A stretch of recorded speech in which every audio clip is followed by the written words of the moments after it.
I saw Black Panther, and if I look stoned out of my mind, just because I'm dead ass tired. 3 hours of sleep. Those morning screenings in Seattle, they kill me.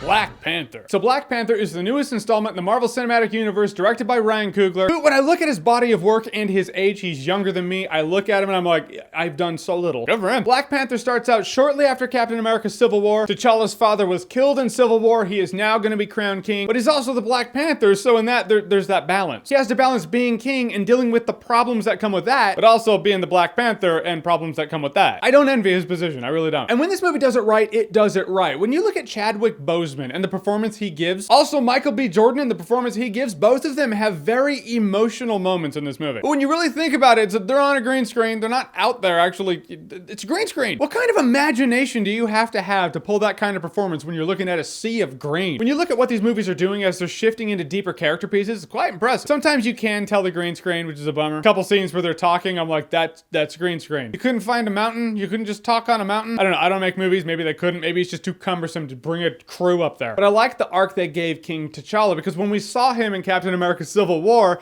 he ultimately was a dude on a revenge quest, and I totally get the quest. Are you that hard all the time? I want to see the guy's heart. How is he as a king? Is he just like, yeah, well, they did a bad thing, I guess we'll kill them too? No, he's not like that at all. It totally shows the guy's heart. He is a good king, and as his father tells him, it's hard to be a good man and a good king. And you totally feel that. As Captain America was the introduction to him, this is the movie that gives that arc more relevance. This is one of those movies that strips away the armor. We see the king behind the Black Panther, the man behind the armor. And I love stories like that. Unpopular opinion coming at you. I really enjoyed Iron Man 3, and I really love the first Thor, because both of those movies strip away the hero and we deal with the person behind the hero. This movie does a lot of that too. Yeah, he does suit up in the Black Panther suit, and when he does, it's pretty entertaining. Actually, there's one car chase sequence. It's more than pretty entertaining. It's pretty kick-ass. Well, really, when I think about this movie, I'm not going to think about the Black Panther scenes first and foremost. I'm going to think about the character moments. I'm going to think about the politics. I'm going to think about the culture. I was so fascinated as to how into Wakandan culture I was, and it's so fantastic. You feel like you have a front row seat to all of it, and you're interested. And also how much of it stuck with me. I mean, if you really look at other worlds and movies and comic book movies,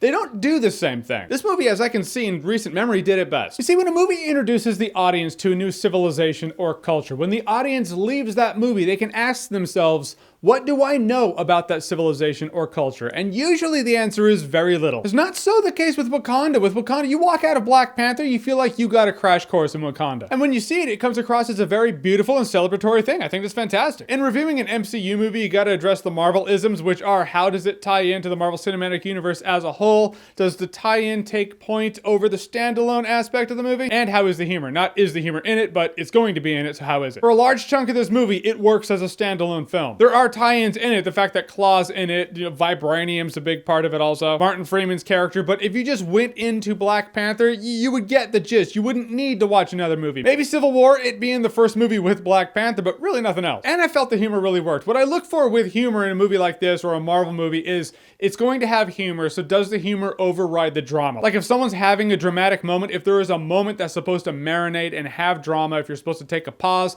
is there a joke that compromises the whole thing? When that happens in movies, it irritates me. This movie doesn't do that. The supporting cast and characters, they were fantastic too. I love those warrior ladies. I loved his tech head sister. Lupita Nyong'o was fantastic. I loved M'Baku. He's the character Manape, but they never call him Manape. They just call him M'Baku. I believe it is pronounced M'Baku. I'm horrible with names. Names like Smith. I'm like, is it Smith or Smythe? I don't know. But he was great. I wanted to see more of him. He was so good. And I had heard fantastic things about Michael B. Jordan as the character Killmonger, as the villain, and he is great when he shows up, when he's on screen. His motivation is clear. You understand to a degree where he's coming from, but of course he's a villain, so he's going about it the wrong way. Those make for the best villains in my book. But again, I say when he shows up, because for the first half of this movie, he doesn't. I found that to be a problem. He does one thing near the beginning of the movie, and then after that, I forgot he was in it. Then he finally shows up and starts doing his thing. And it kind of gave this movie the feeling of being Black Panther and Black Panther 2 crushed into one movie, which I don't know if that was the case. I don't know if they were like, hey, we have two ideas for Black Panther, we'll make them one. I don't know if they were like, we have an idea for Black Panther, but hey, we gotta incorporate Claw into the movie. Or if they were like, we're going for the Godfather feeling where it's like 3 movies in one. Well, Godfather was 3 movies in one. This feels like 2. I don't know. All I know is it makes Black Panther feel like it was split down the middle into 2 movies. Kind of feels like a season of 24. If you remember the show 24, it had 24 episodes a season, but it was really 2 arcs, 12 episodes each. Episode 12 rolled into episode 13 and the new arc, just like this movie does, but it does feel like 2 different seasons. Just like Black Panther feels like 2 different movies. But in the end, Black Panther was fantastic. It has your fun superhero stuff in it, yeah, but that's not what the movie is. It's not what it's about. It really is about a king coming into the throne and dealing with being a new king. And while they're telling that story, they bring you in on a very interesting, fascinating, colorful, and vibrant civilization. I feel like most people who go into Black Panther will enjoy Black Panther. It's all about how much you enjoy Black Panther. Are you going to like it or love it? I don't know, it's up to you, but it's worth paying money for, it's worth watching, and worth buying on Blu-ray. That's right, that is a purple Blu-ray, because when this movie comes out on Blu-ray, if the blue part of the Blu-ray package isn't purple, it's a missed opportunity, marketing people. A lot of purple and black in this movie. Personal favorite color scheme of mine. All right, so Black Panther, it is here. It is upon us. Have you seen it? What did you think about it? Whatever you thought, comment below. Let me know. And as always, if you like what you've seen here and you want to see more, click right here to see more.